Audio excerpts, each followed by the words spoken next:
coming in full blast by now and is leaving quite a mess on everyone's cars. We know that snow is really pretty to look at, but when it comes to dealing with it daily, it's annoying. And when you're trying to head out the door to go to work, the last thing you want to do in freezing temperatures is to remove snow off your car. But Toyota's got you covered. Before we dive in, be sure to like, share, and subscribe to our channel. The first step you should take is to check your tailpipe. If it's been snowing pretty heavily, then your tailpipe is likely coated in a layer of beautiful snow. However, you should remove snow on your tailpipe because it can cause carbon monoxide to build up in your car. The second step you can take to remove snow off your car is to blast the heater. Nothing works better than the defroster on your car.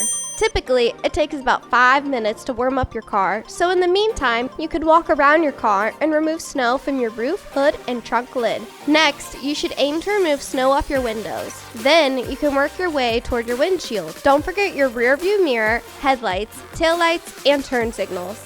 Also, you should remove snow from your car's wiper blades. This is a good time to go ahead and check your wiper fluid nozzle and clear away any snow. Some tools you might need to remove snow off your car are a snow brush with plastic bristles, push broom, and an ice scraper. Want more tips? Visit Toyota of Clermont at 16851 State Road 50.